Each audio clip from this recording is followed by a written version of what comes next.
अस्सलामुअलैकुम class टॉमिक second year. My name is आयात रियाज। तो अजीज़ तलबा, आज हमारा नेक्स्ट टॉपिक है जिसका नाम है सरकारी और निजी फाइनेंस के माबैन फ़र्क, यानी कि सरकारी और प्राइवेट मालियात के माबैन फ़र्क। ये हुकूमत अपनी आमदनी और अखराजात किस तरीके से करती है और एक आम इंसान अपनी आमदनी और अखराजात किस तरीके से करते हैं। तो आज हम इनके दरमियान फ़र्क देखते हैं। जैसे कि इसकी डेफिनेशन है, वो कहते हैं हुकूमत अपनी आमदनी और अखराजात का तखमीना लगाती है, लेकिन इन दोनों में कुछ बातों का फ़र्क होता है जिसकी वजाहत हम दर्ज दैल सतूर में की गई है। हुकूमत अपनी आमदनी और अखराजात का तखमीना किस तरीके से लगाती है और आम इंसान जो है वो अपनी आमदनी और अखराजात का तखमीना यानी कि उसका अंदाज़ा किस तरीके से लगाता है। तो सबसे पहले आमदनी और अखराजात का तरीक़ाकार। हुकूमत और आम इंसान अपनी आमदनी और अखराजात के तरीक़ाकार से अपने बजट को बनाते हैं। आमदनी और अखराजात का तरीक़ाकार अफराद अपना बजट बनाते वक्त पहले अंदाज़ा लगाते हैं और इस बात का ख्याल रखते हैं कि इनके अखराजात आमदनी से तजावुज़ ना करें। एक आम इंसान जो होता है वो अपनी आमदनी और अखराजात के तरीक़ाकार का अफराद अपना बजट बनाते वक्त पहले अंदाज़ा लगाते हैं कि मेरी आमदनी कितनी है और मेरे अखराजात कितने हैं। और हर बंदा ये कोशिश करता है कि उसकी जितनी आमदनी है उसके अखराजात उतने ही रहें, उससे तजावुज़ ना कर जाएं, उससे आगे ना बढ़ जाएं। अगर आपकी आमदनी पर जो अपने अखराजात बढ़ते हैं और सिर्फ अगर आपके अखराजात बढ़ जाते हैं और आपकी आमदनी कम हो जाती है तो आप लोग क्या करते हैं, हर इंसान क्या करता है, अपने अखराजात को कम कर लेता है और फिर वो सिर्फ बुनियादी ज़रूरियातें लेते हैं। इसके बरक्स हुकूमत पहले अपने अखराजात का तखमीना लगाती है। आम आवाम क्या करती है, पहले अपनी आमदनी का अंदाज़ा लगाती है कि मुझे इस महीने इतनी पैसे हासिल होने हैं, मेरी इतनी सैलरी है पड़ी 20,000 30,000 व्हाट्सएवर जो भी है। उसके मुताबिक आम इंसान पहले अपनी आमदनी को देखता है, फिर वो अपने अखराजात की जानिब जाता है कि मैंने इतने अखराजात करने। अगर उसकी आमदनी कम हो जाए तो फिर वो अपने अखराजात को भी कम कर देता है और फिर वो सिर्फ बुनियादी ज़रूरियात ही लेना शुरू कर देता है। लेकिन इसके बरक्स हुकूमत पहले अपने अखराजात का तखमीना लगाती है, लेकिन हुकूमत जो है वो आम आवाम के उलट चलती है। हुकूमत को पहले अपने अखराजात देखने पड़ते हैं कि उन्होंने अखराजात कहाँ करने हैं। गवर्नमेंट एम्प्लॉयज़ को सैलरीज देनी है, स्कूल कॉलेज यूनिवर्सिटी के अखराजात, हॉस्पिटल पार्क्स, जितने भी पब्लिक सेक्टर्स हैं उनमें उन्होंने कितना खर्चा करना है, एक साल के अंदर उन्हें कितने सैलरीज देनी है, उनके ऊपर कितने अखराजात करने हैं, हॉस्पिटल्स के अंदर कितनी दवाइयाँ भेजनी है। ये सारे अखराजात जो हैं वो हुकूमत पहले आमदनी हासिल करने से पहले वो अपने अखराजात का अंदाज़ा लगाती है और ये सारा अंदाज़ा लगाया जाता है बजट के अंदर। जैसे कि पहले भी मैंने आपको बताया कि हर साल पाकिस्तान का बजट 1 जुलाई को पेश किया जाता है और 1 जुलाई से 30 जून तक हमारा जो साल होता है इसे हम फाइनेंशियल ईयर कहते हैं, माली साल कहते हैं। इसके अंदर हुकूमत पहले अपने अखराजात का तखमीना लगाती है और आने वाले साल में मुख्तलिफ मौज़ूआत पर कितना खर्च होगा, फिर वो ये देखती है कि किस इदारे पर कितना खर्च होगा। इसके मुताबिक वहाँ के असूल का जायज़ा लेती है और अगर आमदनी कम हो तो नए टैक्स लगाकर इसे बढ़ा लेती है। अगर हुकूमत के अखराजात ज़्यादा हों और आमदनी हो जाए कम तो हुकूमत क्या करती है, टैक्स लगा देती है। टैक्स लगाकर अपनी आमदनी को बढ़ाकर अपने अखराजात पूरे कर लेती है। ये था हमारा पहला तरीक़ाकार। अब आते हैं दूसरे तरीक़ाकार की तरफ जिसका नाम है मुद्दत, टाइम पीरियड।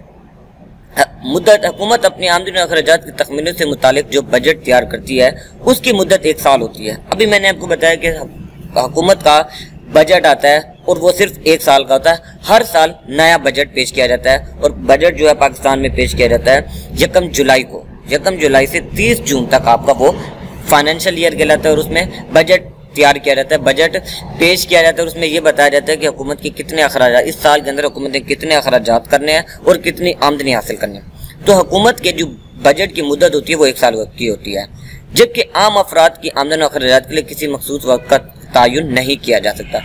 आम इंसान है वो, उसे पता है कि मेरी आमदनी हर महीने आ पड़ी और वो अपना सालाना बजट नहीं बनाता।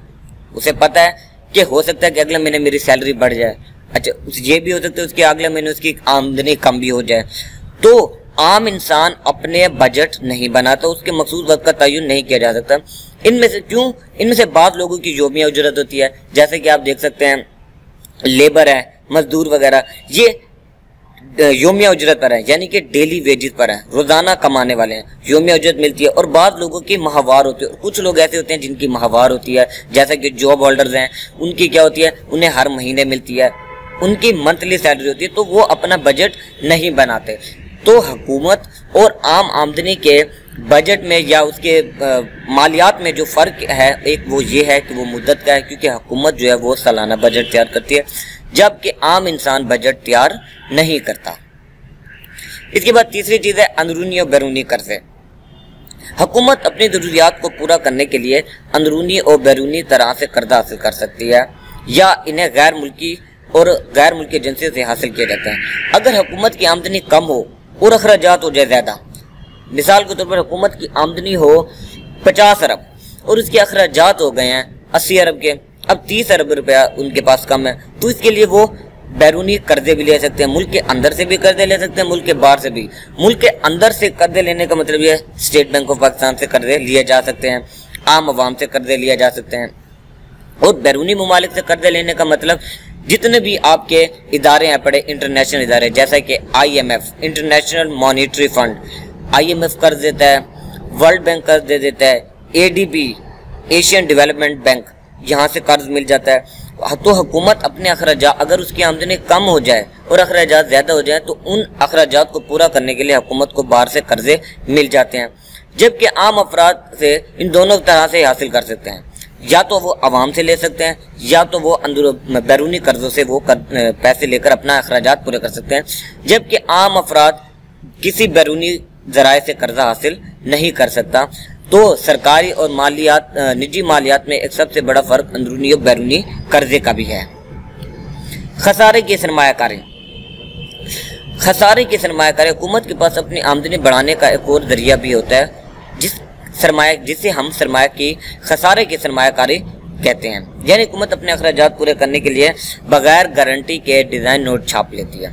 हुकूमत की आमदनी कम है, अखराजात ज़्यादा हो जाते हैं, तो हुकूमत क्या करती है, बगैर गारंटी के नोट छापे जाते हैं। बगैर गारंटी के नोट छापने का मतलब ये होता है, ऐसे नोट, देखिए जी, हुकूमत जब नोट छापती है तो नोट छापने से पहले जितने का वो नोट छापा जाता है, जितने का वो नोट बनाया जाता है, उसके बदले में उतनी मालियत का सोना या चांदी रखा जाता है। ये है गारंटी वाला नोट। जैसे कि हुकूमत ने 5000 का नोट बनाया, तो 5000 रुपये के नोट के बराबर उतना सोना या चांदी अपने पास महफूज रखता है।